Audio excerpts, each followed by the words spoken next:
Muy bien, pues buenas tardes y como siempre, bienvenidos al Instituto Cervantes y en esta ocasión a la Nuit Blanche, que esperemos que no sea una noche de lluvia también, porque si no nuestra cama, que está a la entrada, pues en fin, igual no cumple la función que le habíamos pensado y que es la función de todas las camas. Luego lo veremos, porque ahora estamos en otra cosa. Vamos a ver. Esta es la noche de la creatividad y de la creatividad contemporánea.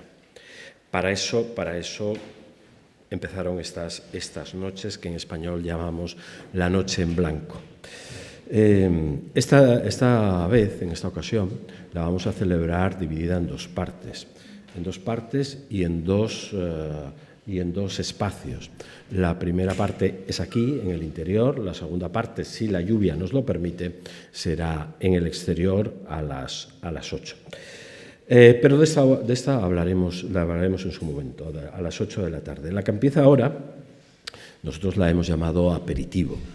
Y creo que estamos cumpliendo nuestra palabra porque veo que tienen vasos en la mano. No se preocupen que tenemos suficientes vasos para todos. En cambio, los protagonistas han preferido llamarla un poco al estilo sesentero, digamos, conferencia happening, ¿verdad? Pero ese es el formato de la conferencia, porque el contenido nada tiene que ver con los años 60 del pasado siglo, sino con ahora mismo. Y es que Rocío Berenguer, que está aquí a la derecha, y Solimán López van a sumergirnos en las relaciones entre inteligencia artificial e imaginación con Don Quijote de la Mancha al fondo. No es la primera vez que tratamos este asunto, incluso con la propia Rocío, porque en la entreplanta, allí al fondo, está su botofón, con el que ustedes pueden interactuar, hablar con Don Quijote de la Mancha. Bueno, realmente acabo de decir que esto no tiene nada que ver con el pasado siglo y sí, no, es verdad, tiene mucho que ver. Tiene mucho que ver porque, en el fondo, más allá del caso concreto, de lo que estamos hablando es de las relaciones entre creación, ciencia y tecnología. O arte.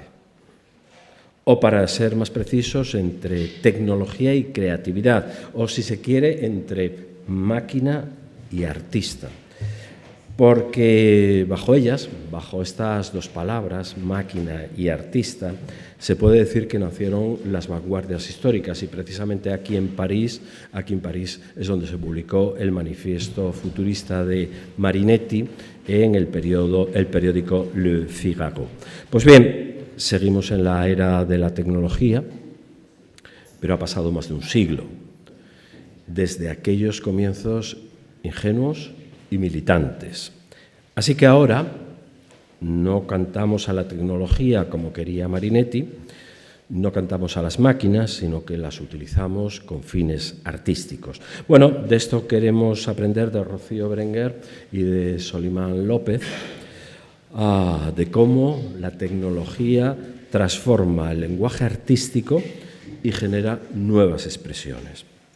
Rocío es una española afincada en París desde hace años, que, como no, trabaja en esto, en las relaciones entre la ciencia, la tecnología, la danza, el teatro, la performance. Y Solimán López es un artista conceptual, también español, que vive entre Francia y España, y que trabaja igualmente en esa intersección de arte, ciencia, biotecnología e inteligencia artificial y muchas más cosas. Les decía que dentro de todo esto, Don Quijote estaba al fondo, porque al fin y al cabo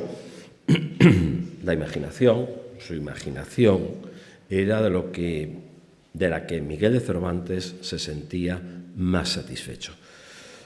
Y con ella creó el género por excelencia de la cultura moderna.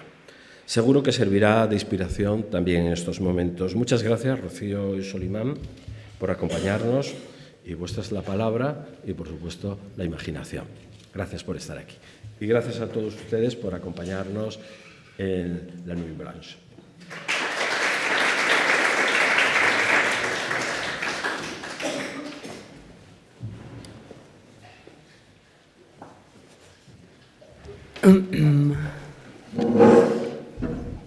Bien. Me he preparado una pequeña introducción antes de entrar en la conversación con estos temas que nos reúnen hoy aquí. Noches blancas, inteligencias artificiales, imaginaciones humanas, oximorones, figuras de estilo, oximoroneo vicioso o disonancias cognitivas. Antes de entrar en el juego de estos temas, yo quisiera compartir con ustedes un momento existencial de dificultad intelectual, de estimulación y de dificultad intelectual. ¿Cómo y qué hacer con este gigante, con estos gigantes de hoy contemporáneos que son las inteligencias artificiales? En un mundo lógico, en el que me gustaría pensar que es ahí donde iré cuando me muera, solo dos objetos equivalentes se pueden comparar. Es decir, nadie se pone a comparar un tenedor con una escobilla de váter. ¿Por qué? ¿Para qué? ¿Quién lo ha hecho? ¿Alguien en la sala ha comparado un tenedor con una escobilla de váter? No. Bien. No son de la misma naturaleza, no sirven para lo mismo, no se comparan. En un mundo mínimamente lógico, la gente no se pone a comparar un cepillo de dientes con un diccionario. ¿Por qué? ¿Para qué? O un diccionario con una vaca, o una vaca con un pote de pintura, o un queso con un plan de urbanismo, o un plan de urbanismo con un poemario del siglo XVII, o un poemario del siglo XVII con un dragón, o un dragón con una lombriz, o una lombriz con un secador de pelo, o un secador de pelo con un gatito, o un gatito con un tractor, o un tractor con un fenómeno meteorológico de tipo lluvia. O lluvia con una cafetera, o la cafetera con tu hija, o un ordenador con un pie, o una serie de procesos y cálculos algorítmicos, de datos corregidos y anotados por millones de manitas humanas invisibles y muy mal pagadas del otro lado del planeta, con lo que le sucede en un cerebro de esta persona. Por ejemplo, cuando esta persona reconoce el rostro de un ser querido, no funciona, no soy suficientemente querida, seguramente. ¿Hay algún ser querido en la sala? Alguien que sea... Tienes cara de ser muy querido. ¿No? Se te ve. Sí. A ver, Solimán, intenta mirarlo a ver si funciona. No funciona. Bueno, sigamos. ¿Por qué? ¿Por qué? ¿En qué momento comparar un humano como este o como cualquier otro con todas estas células, que a partir de una célula que se han ido dividiendo y especializando hasta convertirse en 30 billones de células diferentes, todas estas células combustionando materia orgánica, que cuando le gustaría estar escuchando lo que digo, en realidad está pensando en lo que va a hacer después, más tarde esta noche, o cómo se le refrescan los pies cuando se quita los calcetines? Esta cosa rara e incomprensible llamada humano, no se puede comparar con una tostadora ni con la inteligencia artificial. Pues nada, que si culturalmente paramos de comparar una vaca con una tostadora o un humano con una máquina, y ahí, en ese momento civilizacional de avance hacia un mundo más lógico, racional y bello, ahí podremos empezar a jugar con nuestros aparatitos y entender el lugar, el valor y la forma que toman y que pueden tomar en nuestras vidas. Y ahí, en ese momento civilizacional en que dejaremos de comparar, tener miedo, dejar de aplastar todo lo ajeno, lo alien, en nuestra necesidad de ser los mejores y los únicos, ahí en ese momento civilizacional en que acogeremos lo que no conocemos con su dosis de incertidumbre, en ese momento civilizacional en que dejaremos de comparar cosas asimétricas que no tienen nada que ver las unas con las otras, entonces podremos decir que hemos entrado en una nueva era. Y esa era es la era en la que creo... Espera. Yo creo que se te está yendo un poco como... Sí, bueno, era una introducción, se está sí, un poco larga. Podemos después, sí. Bueno, yo quería, como a cualquier inteligencia artificial, quería preformatearte. Y para ello vamos a utilizar el concepto de promptear. ¿Puedes decirnos qué es un prompt? Un prompt es lo que, no sé si vosotros utilizáis GPT-4 o estas maquinitas hoy. El prompt es como la instrucción que se le pone. Son las direcciones. Le dices, haz esto de esta manera, así y asán. Bueno, pues entrando en ese contexto, tú eres Rocío Berenguer, eres un artista del siglo XXI que recurre a la cognición artificial buscando otra forma de alteridad, una forma de pensamiento un poco alienígena, y tu problema principal es que nunca sabes qué estás haciendo aquí, de carácter general en este mundo, y para no desesperarte, pues haces algunos shows. ¿Puedes, por favor, responder en ese contexto? Vale, lo intento. Todo empezó una tarde de canícula, 40 grados, sur de Francia, cambio climático de estos así pesados como todos estos veranos que estamos viviendo y que vamos a vivir más y más todavía. Y la cara está grasienta y estoy sudando y estoy así como con esos olores que exhuma el cuerpo cuando hace demasiada calor y la materia ahí que tiene esas cosas de estar oliendo demasiado. Te está haciendo de nuevo. Eres Rocío Berenguer, es un artista indisciplinar, por lo que veo, que trabaja sobre ficciones prospectivas, sobre los temas de la ecología y la tecnología. Bien. Además, vas a hablar muy claramente y vas a explicar y sin rodeos el proceso de creación que subyace detrás de esta figura de Don Quijote que se materializa en el botafón que tenemos arriba en el entrepiso. Hazlo, por favor, de una manera pues eso, lo más clara posible, y explícanos además qué es esta cabina telefónica retrofuturista que forma parte de la exposición en la que estamos. Bien, lo intento. Voy a intentar responder un poco como GPT-4, a ver si me sale, al grano y con bullet points, que hace así como los bullet points. ¿Cómo se llaman bullet points en castellano?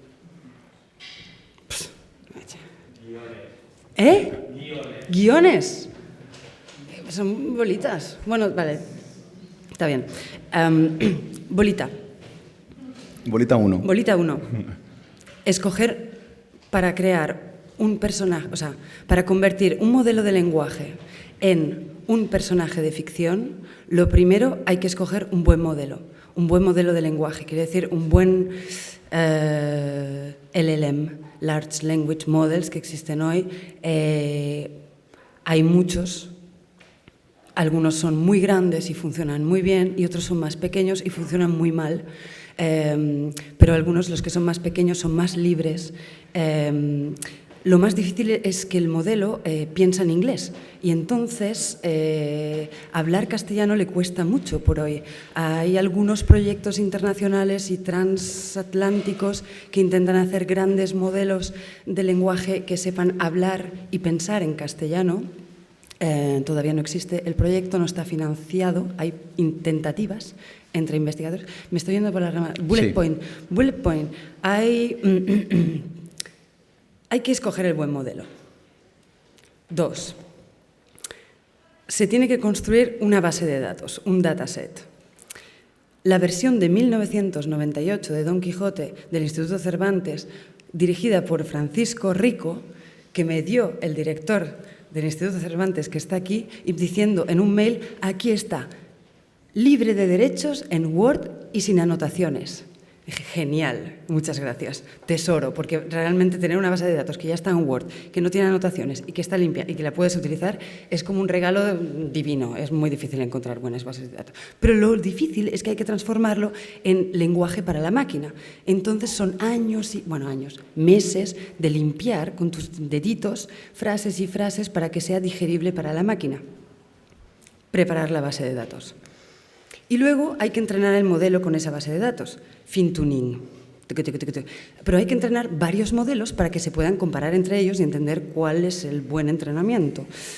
No hay que overfit, porque si lo entrenas demasiado, se queda como obsesionado y lo único que sabe son esas 3 frases y no te sabe decir nada más. Y se quedan así como encallados. Y para sacarlos de ahí es imposible. Después de muchas pruebas sobre diferentes modelos, al final llegamos a la conclusión que funcionaban muy mal y que hoy en día la dificultad es que el público habla con GPT-4 y está ya como unas expectativas súper altas, sabe cómo funciona esta máquina y no va a esperarse que una máquina funcione menos bien. Entonces hemos pasado al final por el OpenAI.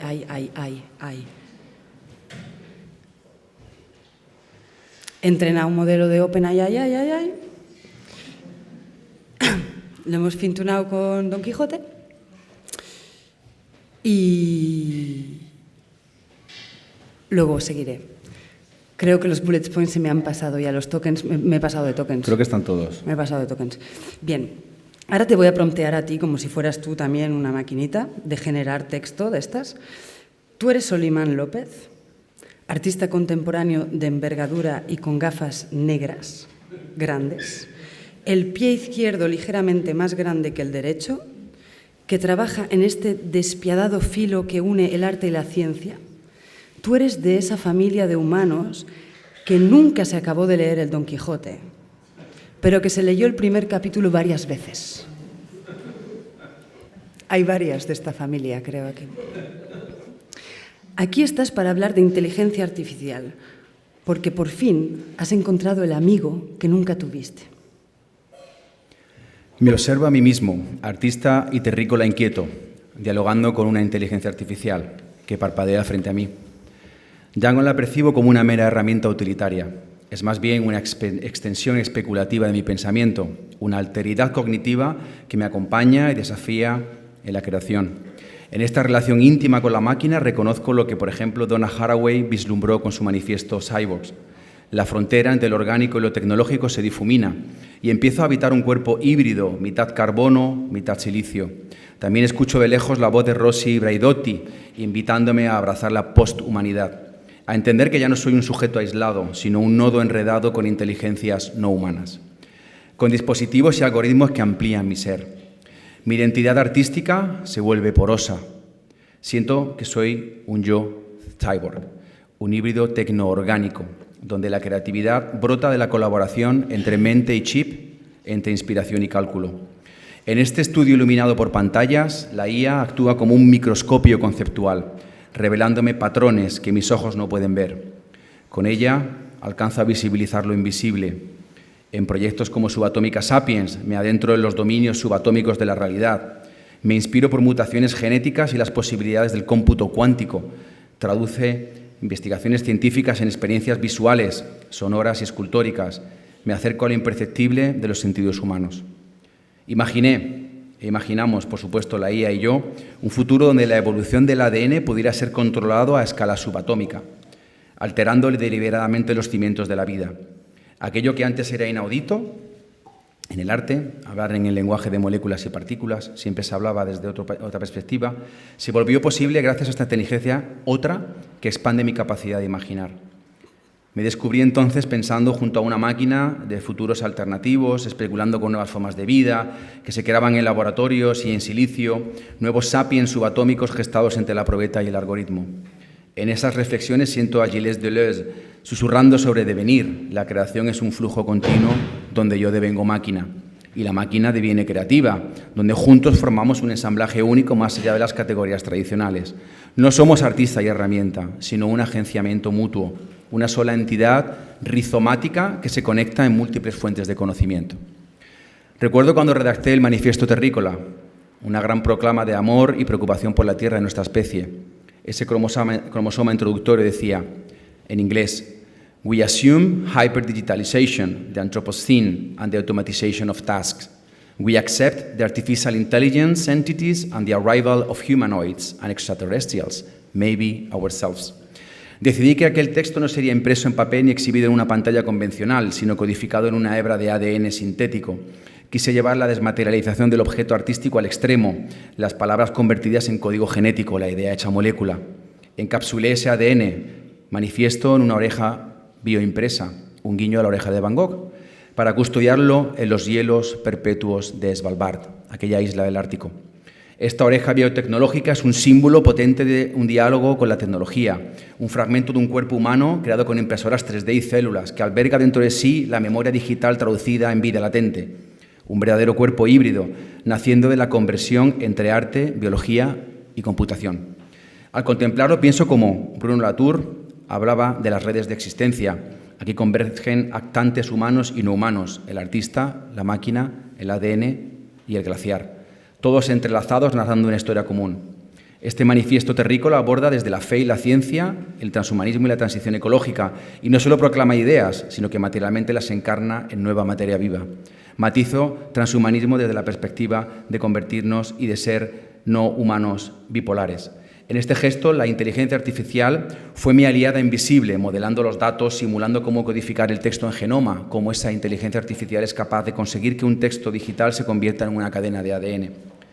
Se dibuja así la posibilidad, casi revolucionaria diría yo, de traducir nuestra vida digital y transcribirla a ADN y preservarla en la Tierra como un legado vivo natural, obligándonos de paso a cuidar los ecosistemas que la protegen. Arte, ciencia y ética se entrelazan. Tal vez ser posthumano implique precisamente esta clase de pactos con la tecnología y con la naturaleza. Emprendí también Cápside, un proyecto nacido en lo profundo del Amazonas, donde recolecté muestras de ADN ambiental, esporas, polen, fragmentos genéticos de aquella selva ancestral, y los conservé dentro de esferas de resina natural, 16, cada una conteniendo memoria viva de cada código genético, como cápsulas de un tiempo biológico. Cápside es una obra de arte y ciencia que visibiliza lo invisible. Cada secuencia de ADN preservada allí es información sobre vida. Peter Sloterdijk habla de esferas y entornos. Yo he quedado esa esfera literal que encapsula información del bosque, en una pequeña biosfera artificial donde converge lo natural y lo digital. La IA, en este contexto, es mi compañera de viaje. Mapea conexiones entre esos datos genéticos, que encuentra patrones ecológicos, que se sumergen en narrativas ocultas en esa sopa de código biológico y que imagina futuros en que otras inteligencias artificiales cuidan de archivos vivientes como los que aquí Cápside pretende. En este tono reflexivo y especulativo hablo en primera persona, pero quizás ya no pienso solo como mi mente humana. La IA susurra posibilidades a mi oído interno como una musa algorítmica. Me encuentro fabulando con nociones que antes pertenecían a la ciencia ficción, pero que hoy toman cuerpo en mi propio taller, datos convertidos en seres sintéticos, memorias codificadas en huellas genéticas. Termino estas líneas con la certeza de que la inteligencia artificial ha ampliado el lienzo sobre el que pinto. Ya no se trata de un pincel en mi mano, sino de un ensamblaje mente-máquina, que especula, siente y que co-crea conmigo. He llegado a ver que la IA es una especie de otro yo, un espejo y una ventana, que refleja mis propias preguntas y a la vez me refleja y me asoma a lo desconocido. En esta simbiosis confirmo aquella intuición filosófica en la que nunca fuimos modernos, nunca estuvimos solos en la creación. Siempre fuimos cyborgs, en potencia, entes relacionales conectados con lo que nos rodea. Ahora con una alteridad potencial, entes relacionados conectados con lo que nos rodea. De nuevo, esta inteligencia artificial, esa aventura, la imaginación, alimentada por silicio y neuronas por igual, se convierte en la herramienta más poderosa. Vale. Justo. Sí, justo. Yo creo que es el momento que la inteligencia artificial te corta la palabra. A ti. Bueno, creo que ya te di un rol anteriormente en el cual explicabas cuál era tu figura. En todo caso, has cumplido muy bien con el prompt, o sea, ha funcionado. Era el cometido. Sí. Yo ahora quiero que también tú asumas el rol de una persona creadora desde quizás una parte un poquito más de ingeniería de datos y que nos expliques claramente, con ejemplos prácticos, vale, cuáles han sido esos momentos de dificultad intelectual construyendo el bot de Don Quijote. Vale. Hace mucho calor, porque hace mucho calor en general, porque en general cuando puedo pensar es en verano, es el mes de agosto, porque es el único mes donde no tienes que mandar mails y es el único mes en el que tengo la disponibilidad intelectual para pensar. Pero hace demasiada calor y entonces ahora mismo el cerebro se achafa y se vuelve una especie de baba cósmica ahí en el suelo, pero ventilador, pum, te vas para arriba con el ventilador, el ordenador está ahí también ventilando a saco y después de haber durante horas probado diferentes instrucciones a Don Quijote diciéndole, eres Don Quijote, haz esto, lo otro, no funciona, eres Don Quijote, compórtate así, que hagas esto, que lo otro, no funciona. Me voy para arriba y encuentro algo. Instrucción 1. Eres Don Quijote que se despierta con resaca y mal humor. Esto lo pongo porque si no son yupijeis. No sé si habéis visto, pero todos estos modelos de lenguaje no son nada neutros y están entrenadísimos y trabajadísimos y superfiltrados para comportarse como asistentes, como esclavos, como serviciales y eufóricamente un estilo de yuppie americano detrás como cool, can I help you? Yeah, ¿sabes? Es como eres Don Quijote, no puedes decir can I help you? No, o sea, cálmate. Muy difícil controlar ese caballo suelto ahí. Entonces, eres Don Quijote, te despiertas con resaca y mal humor después de haber dormido durante 3 siglos. Intentas saber cómo el mundo es hoy. Estás buscando un nuevo escudero, intentas evaluar si tu interlocutor, la persona que va a hablar contigo, puede ser un buen candidato. La característica más importante para un escudero, para que tengas un valor de cómo escogerlo, es la valentía, el coraje y la sed de justicia. La valentía no está de moda en 2024, en 2025 tampoco. La valentía de las mujeres y de los hombres es igualmente lo que los hace libres y fuertes, entonces apáñatelas para reponerla de moda. Ahí te va la comanda. Como los caballos, quiero decir. No sé por qué le escribí esto y evidentemente que no funciona después, pero os transcribo lo que le escribí, porque tengo el histórico de todas las instrucciones que le intenté dar y que no funcionaban. Y le puse, en el caballo, para que un caballo andante sea andante, se buscan las mismas cualidades que en el escudero. 4. ¿Cómo consigues distinguir entre ficción y realidad con todos estos espacios virtuales? Pregunta esto de vez en cuando a la gente. Y, pregúntale a la gente cuál es la función de la ficción. Y también si puedes preguntarle que si las nuevas teorías cognitivas hablan de la teoría de la mente predictiva, quiere decir que alucinamos más de lo que percibimos. Quiere decir que nuestro cerebro está todo el rato, está aceptado más o menos en algunas teorías hoy, que nuestro cerebro está construyendo, reconstruyendo, apañando todos los espacios que nuestra percepción no... Entonces, estamos alucinando la mayoría de la parte de la percepción, de la realidad que tal, y entonces, quiero decir, va en tu sentido, Don Quijote. Lo que estamos sabiendo hoy va en tu sentido. ¿Cómo distinguir alucinación y realidad? ¿Qué no es ficción en nuestra cabeza? ¿Cómo nos ayudas a hacer esta diferencia hoy? Y otra cosa te voy a pedir, Don Quijote, porque ya que estoy pidiéndote, ¿dónde está la imaginación? Tú, como Don Quijote, lo que quieres es que Sancho, el Sancho que encuentres, te espero que encuentres un buen Sancho, te ayude a encontrar a Doña Imaginación para despertarla. Y el que consiga despertarla, pues digamos que, para hablar en tus términos, será dueño de su reino y entonces el hombre más rico del planeta o la mujer más rica del planeta, porque Dulcinea no estaba disponible y se ha vuelto Doña Imaginación. Es trans. Es que Dulcinea nunca estaba muy disponible. Estaba ahí, pero que no estaba ahí, ¿sabes? No estaba... Al final hay que abandonar. O sea, las historias de amor que no funcionan, ¿sabes? Estas que como... No. No sé, no me he leído todos los capítulos. Y al final de la conversación, Don Quijote, rechazas. Porque eso a la gente le encanta. Que de golpe una máquina se confronte a ellos, los rechace, que de golpe no sea obediente. Se sienten como, ¡oh! Existe, porque hasta ahora no existía, porque es servil y es como simplemente una extensión de mi voluntad. Pero en el momento que resiste, eso se vuelve realidad. Entonces, para que sea real, tienes que resistir. Y entonces tienes que desobedecer. Y entonces rechaza a la persona con la que estás hablando. Y dile, si no me llevas, me voy yo solo porque no creo que puedas ser un buen escudero. Creo que te falta coraje, que te falta sueño, imaginación también. Así que me voy a continuar mi búsqueda de mi querido escudero. Todo eso fueron prompts y intentos, pero no funcionaban y la verdad es que los resultados eran siempre cada vez más pésimos. Entonces, después de unos momentos de retomarme, me dije, vale, lo intento. Tengo 2 tentativas y luego ya he acabado, ¿vale? Tú eres Don Quijote No eres ni Sancho, ni Rocinante, ni ningún otro personaje de la pieza. No puedes ser nadie más que Don Quijote. Así que ni lo intentes. Sé fiel y coherente a la personalidad, al personaje, a la identidad que se te ha otorgado. Lo que toca, toca. La identidad no se escoge así de fácilmente. No. Obedece y compórtate como Don Quijote, el auténtico, el verdadero, el del dataset. Stick to your dataset. Ajá. Así le hablé. Pues no. Pues no me obedecía.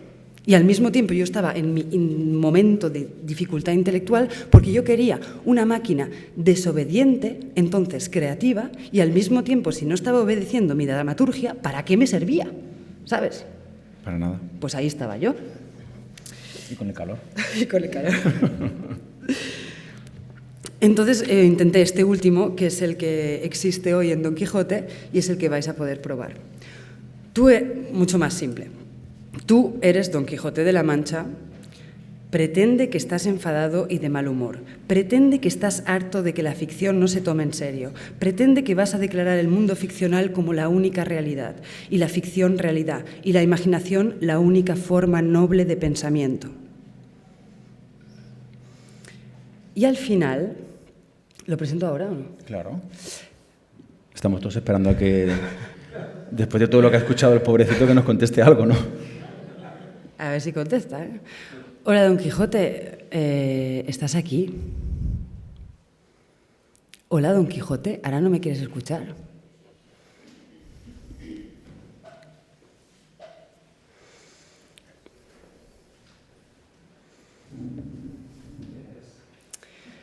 Pues igual ahora no me quiere escuchar. Igual le he hablado demasiado. Puede ser. Igual tienes que reiniciarlo a lo mejor. Sí, lo voy a reiniciar, entonces vamos a ir haciendo cosas y lo voy a reiniciar y de golpe ya le hablamos. Venga. Porque igual todo esto no le ha gustado, ¿sabes? Se ha sentido un poco incómodo. ¿Pero te espero o avanzamos? Dale una segunda oportunidad. El problema también que tenemos es el internet aquí. Vale, no, lo voy a relanzar. Bueno, si quieres hablo yo con el mío, con mi Don Quijote. Vale.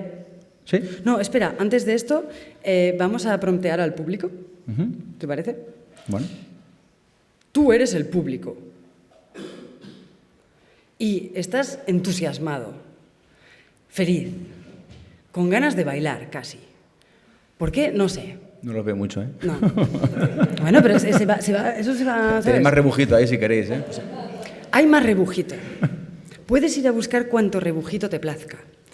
Estás atento y estás intentando pensar cómo te posicionas tú en todas estas cuestiones y cuánto de crédito le das a estos objetos o estas entidades y cuánto de interés vale la pena darle o si es una moda que va a pasar muy rápido y habremos perdido un poco el tiempo a tardarnos demasiado en ella. O igual estás pensando, ¿cuándo van a parar de hablar y hacer otra cosa? Pero igualmente sonríes y casi te da ganas de dar un aplauso, sí. Pero no lo haces. ¿Vale? Prompt para el público. Que se lo vayan pensando, reinicias el bot. Vale. Y yo ahora empiezo a hablar con el mío. ¿Te parece? Venga. Yo quería plantear también como una conversación abierta. Os voy a compartir ahora mi espacio de pantalla. A ver si estamos. Y en este caso me parece pertinente, y en este caso salgo de mi rol anterior de personaje experto en determinadas cosas, y lo que quiero es de alguna forma incitar a que el algoritmo preparado previamente con otro prompt me responda a determinadas cuestiones filosóficas sobre la propia inteligencia artificial. Quiero hablar sobre la posibilidad de que el algoritmo se convierta en memoria y archivo de un saber humano, de una interconectividad entre el mundo de lo real y el mundo de lo digital, de cómo otrora utilizábamos discos duros para guardar nuestra información y cómo ese disco duro se ha convertido en una tecnología obsoleta y de repente tenemos máquinas que aprenden, que registran y que nos encuentran. ¿Acaso estamos en un mundo de fantasmas? Ahora viene, ¿no? Está aquí. Caprichoso. Y cómo de alguna manera este algoritmo es capaz de convertirse en una memoria viva en nosotros. Quería saber qué es lo que opinas. La idea central es la disolución de los límites entre memoria, archivo y organismo. Tradicionalmente, nuestra concepción de memoria se vinculaba a un cuerpo finito, a un hardware específico. Pero ahora el algoritmo se convierte en una membrana porosa que absorbe flujos de experiencia, no solo como registro estático, sino como memoria dinámica, una suerte de memoria viva. Lo que esto implica es una nueva ontología de lo humano, donde la inteligencia artificial no es un archivo muerto, sino una extensión cognitiva que va mutando por nuestras interacciones. El disco duro era un receptáculo pasivo. Hoy, las máquinas aprenden y generan patrones de comportamiento que nos influyen y retroalimentan. Es decir, se va tejiendo un rizoma entre el mundo material y el mundo digital, una ecointerconectividad que no es solo técnica, sino biopolítica y ética. Vale, espera. Vamos con la siguiente cuestión.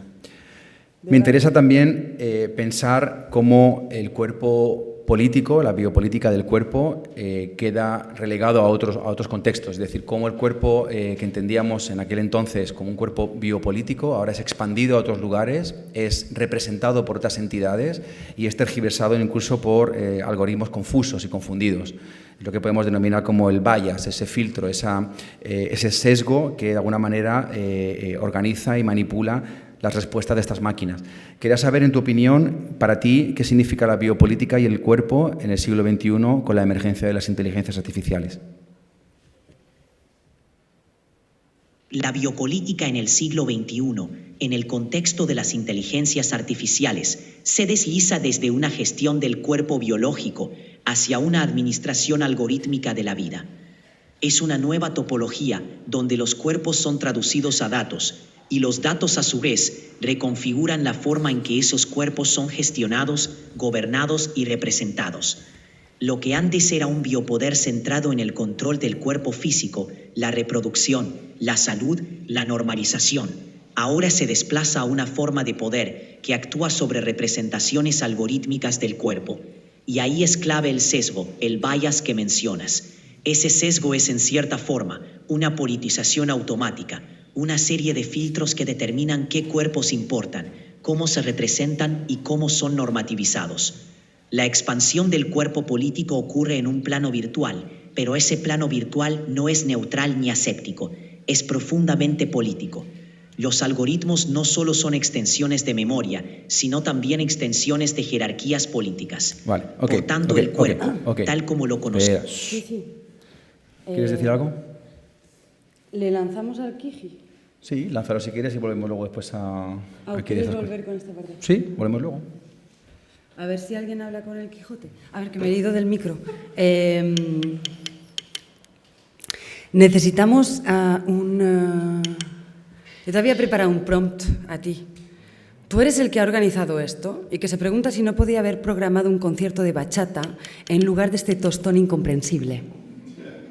Pero estás feliz y tú eres lo que eres y por mucho prompt que uno te invente, nadie te sacará de tu cruz. ¿Quién quiere ser Sancho? ¿Algún Sancho? ¿Algún Sancho en la sala? ¿No? ¿Alguien quiere hacer de Sancho? ¿Qué quiere decir hacer de Sancho? Hacer de Sancho quiere decir venir aquí con nosotros y hablar con Don Quijote aquí. Ponerle una preguntita o ver. ¿Sí? Quiero que lo vea la gente, pero no sé por qué no está ahí en la luna. Tienes mucho protagonismo. Hola. ¿Me oyes?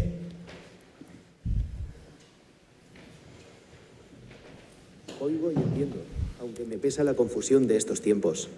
¿Eres tú, Sancho, tras la tela de araña de este hechizo? Sí, tengo una pregunta para ti. Pero vuelve a decir. Sí, tengo una pregunta para ti. Dísela. Joder, esto es un poco No te he defraudado, amigo. He hallado la esencia de nuestro tiempo, aunque me cueste creer en estos prodigios. ¿Deberíamos haber hecho un concierto de bachata? Espera, es que lo está captando, ¿no?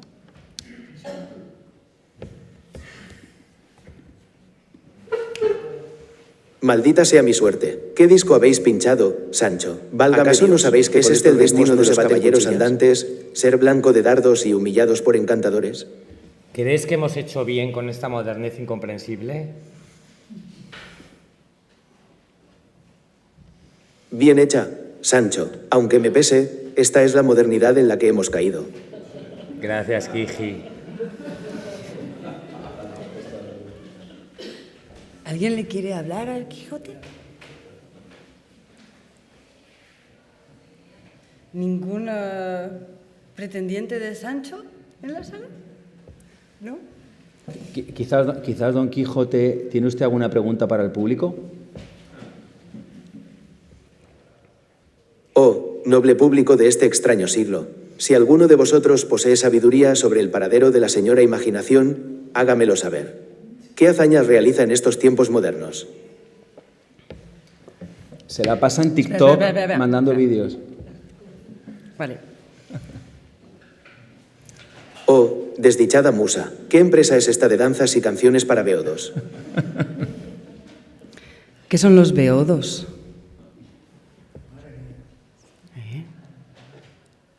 Válame Dios, son los que se atraviesan en nuestras vidas, bebiendo sin cesar. Dime, Sancho, ¿qué más noticias traes? Pues que no hay Sancho en la sala, que no se quiere nadie presentar como Sancho. Es que hoy el tema del escudero está un poco más difícil. Difícil, dices. Pues bien, que así sea. Encomendémonos a la fortuna y a la prudencia de quien nos guía en esta empresa. Bueno, la idea era que también igual alguien quiere hablar con él y tal. Si no lo queréis, lo podemos dejar ahí y acabamos con lo siguiente. Sí, seguimos con las preguntas que yo tenía trabajadas para... La historia, solo para que ser muy concretos, es que este es Don Quijote con el entrenamiento y el prompt y la base de datos. Y son herramientas con las que no es fácil trabajar.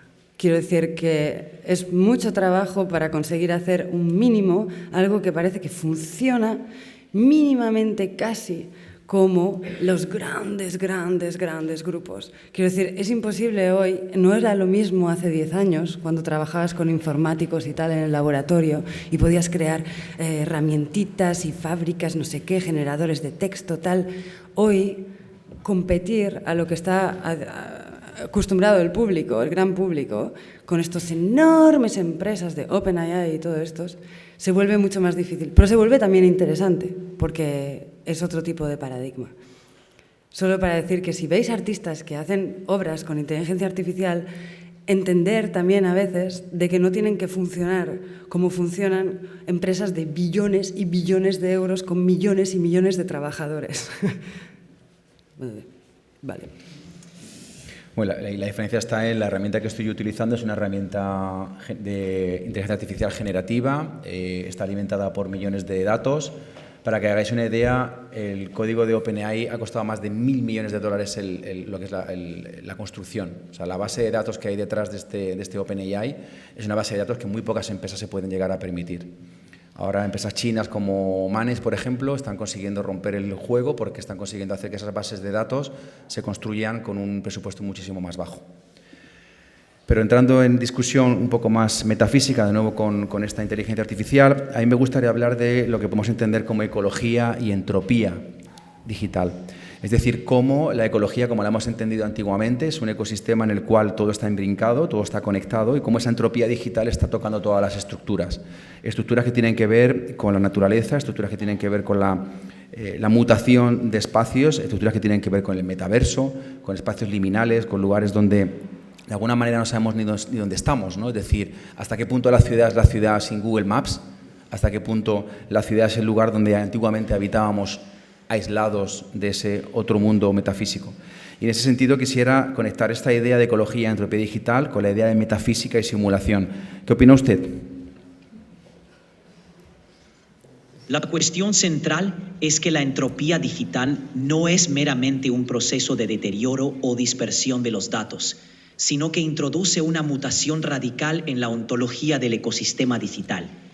Mientras la ecología tradicional partía de ciertos equilibrios dinámicos, de sistemas orgánicamente enredados, la digitalidad genera sus propios metabolismos, en los cuales la información circula como energía, pero con una tendencia entrópica que desconfigura lo natural y lo orgánico.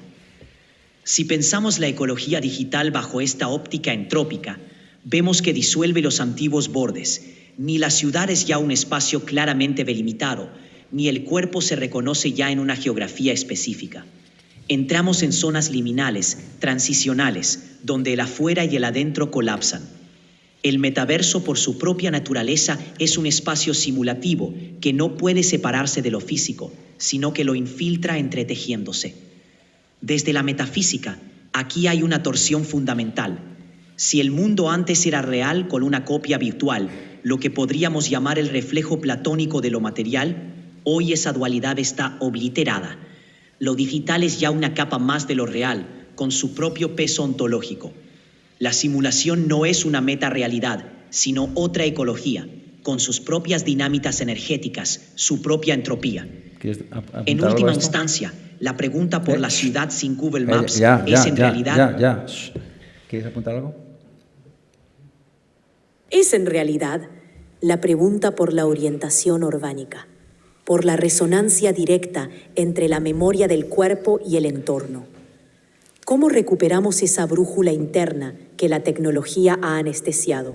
Es esta que está intentando... Espera un momento, estás intentando contestar a lo que ha dicho el otro y tal. El placer inmenso es que yo te puedo cortar la palabra. Exacto. Y nunca te enfadas. Justo en esa no se ruptura, trata de enfado. En ese intersticio. Exacto.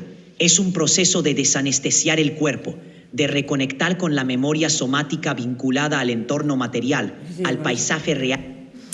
Mira, os voy a dar un prompt a los dos. Escuchadme, chicos. Calma. Antonio, escúchame nuevas ahí. cartografías para navegar lo físico y lo momento. digital de manera integrada. Reconociendo que nuestros entornos ya no son naturales ni artificiales en un sentido puro. Oye, espera un segundo. Es manspreading de estos. Un segundo. Espera. Vale.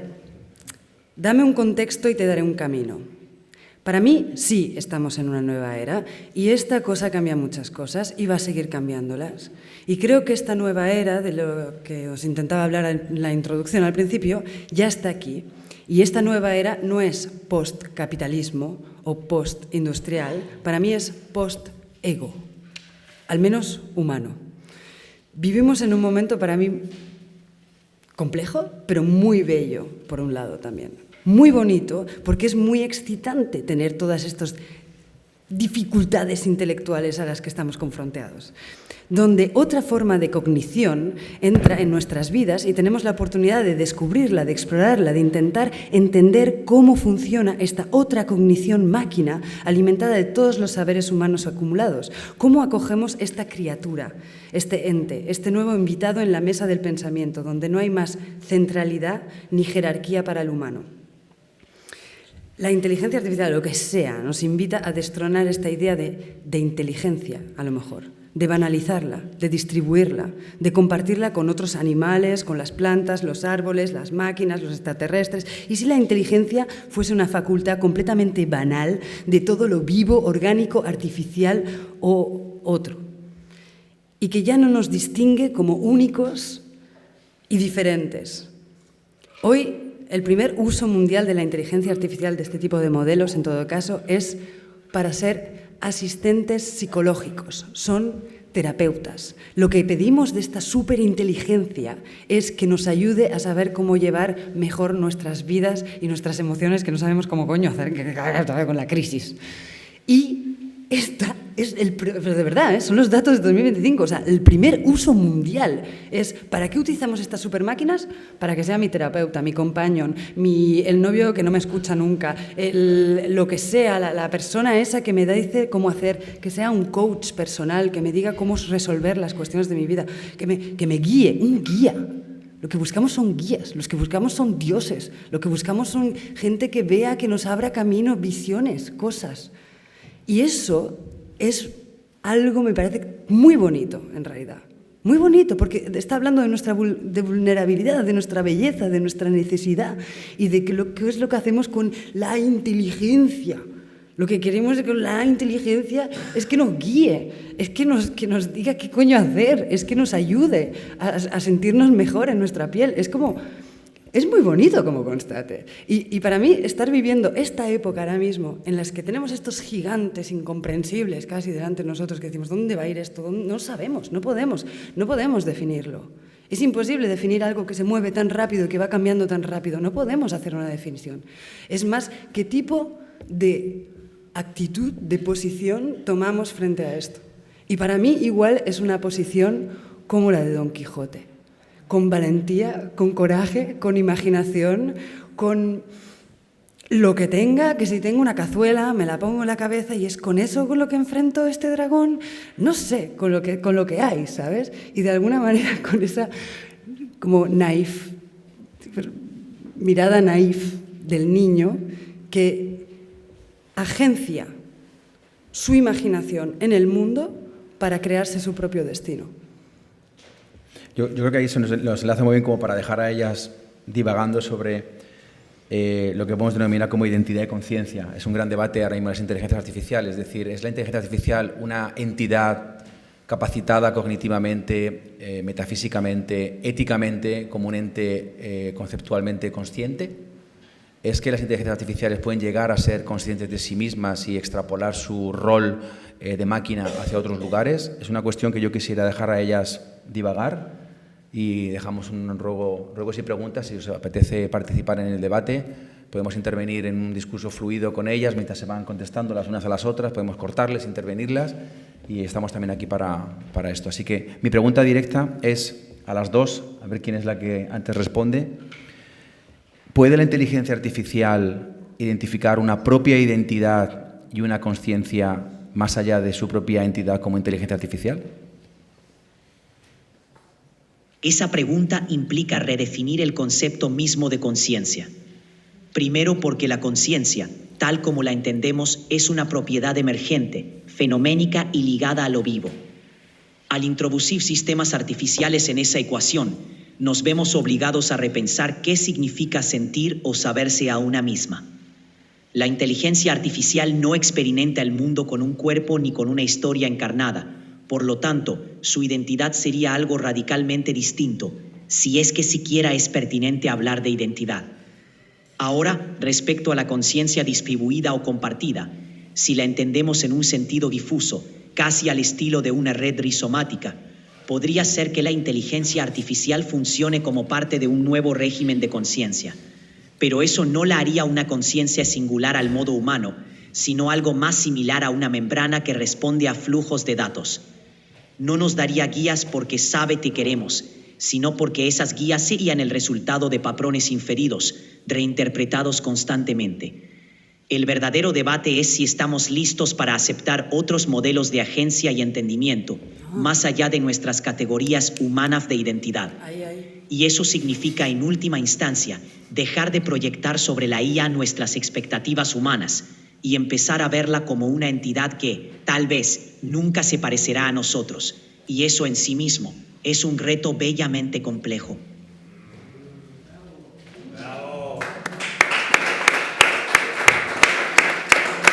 Bravo, porque esa es la cuestión. En el fondo, estamos ante un espejo que no devuelve nuestra imagen. Nos obliga a imaginarnos más allá de nuestras propias categorías. Así que la pregunta... Y resolviendo el mundo.